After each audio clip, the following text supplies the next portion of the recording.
part 2 of Humphrey's creepy crawly adventure.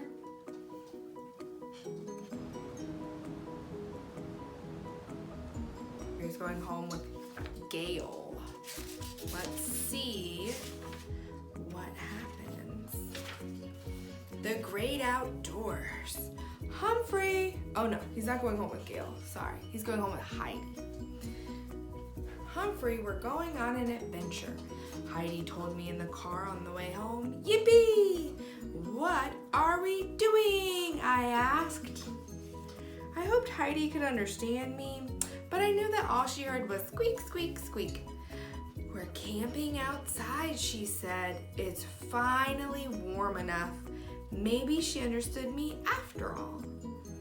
Once we got to the house, Heidi took me to the backyard. Heidi's dad was there. He was hammering a stake in the ground to hold up a big yellow tent. Welcome, Humphrey, Mr. Hopper said. Thanks, I squeaked. I wanted to lend a helping paw, but it would be very difficult for a small hamster to help put up a large tent. Heidi set my cage on the table. So here's Heidi with Humphrey, and there's her dad putting up the tent.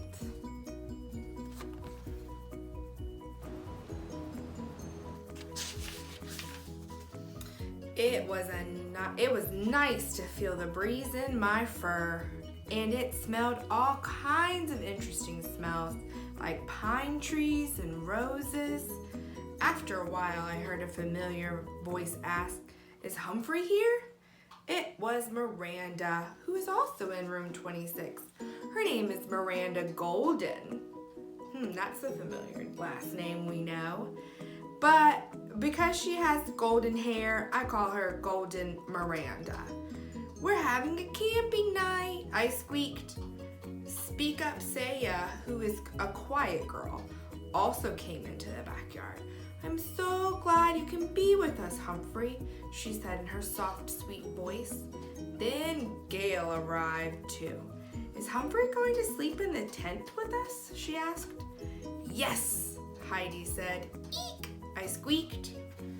Here's all the girls chatting with Humphrey.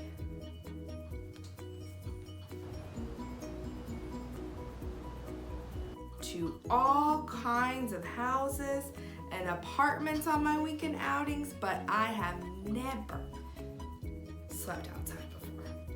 However, if my friends were sleeping in the tent, then I would too. Soon, everyone was having a great time. The girls hit a ball back and forth over a net.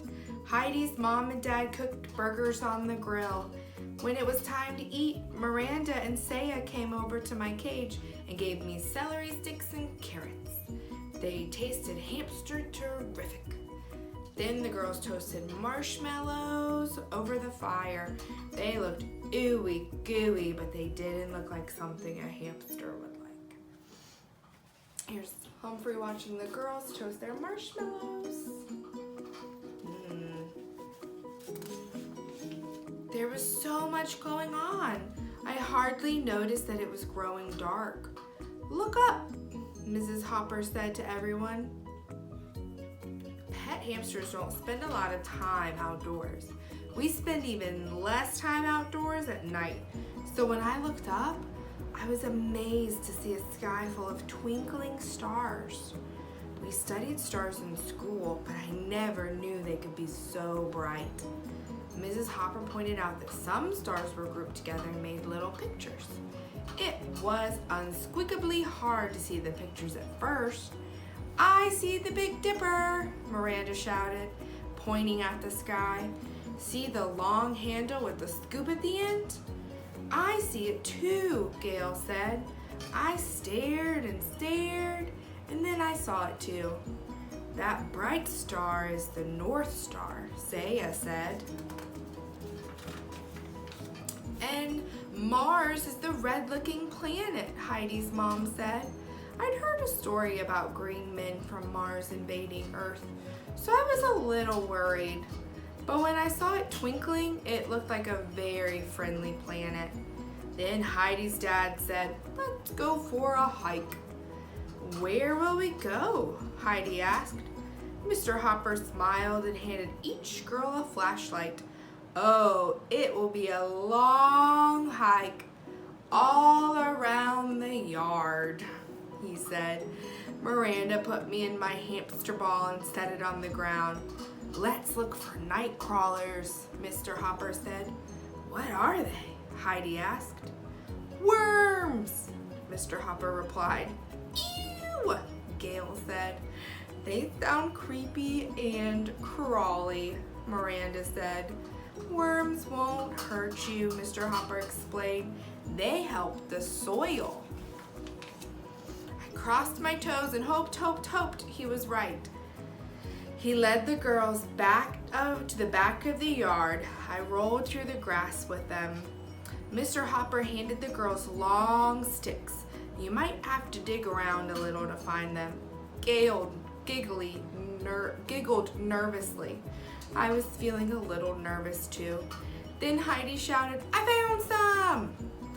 All of us rushed over to the flower bed where she was poking the earth with her stick. I was the last to arrive because, well, it's not easy to roll a hamster ball on the grass. When Heidi shined her flashlight on the dirt, Saya said, "Ooh." Here's a picture of what Humphrey sees being on the bottom with everyone's feet rolling around. And there's the flashlights. "They're creepy," Miranda said. "And crawly," Heidi added. Just then, my ball rolled up to the edge of the flower bed. I agreed. The worms did look crawly and a little creepy. They were slimy and slithery too, but they weren't scary. "Creepy crawlies don't scare me," I squeaked, which made Gail giggle. As my friends were busy shining their flashlights around the edge of the yard, my ball hit a little rock and made a sharp turn. I started rolling away from my friends. I wanted to stop, but the ball kept on rolling, and I rolled past the tent and towards the house. Here's Humphrey meeting the worms before he started rolling away. That's the end. Oh, wait. Got another page. Ahead of me, I saw something very long and very skinny. It reminded me of a worm, but it was much bigger. It was also bright green and curved all around, just like a snake. "Eek!" I shouted. There was no doubt about it. I was headed straight toward a great big green snake. That's the end of chapter 2. What do you think Humphrey is rolling towards? Do you think it's a snake, or do you think it could be something else? I guess we'll find out in chapter 3.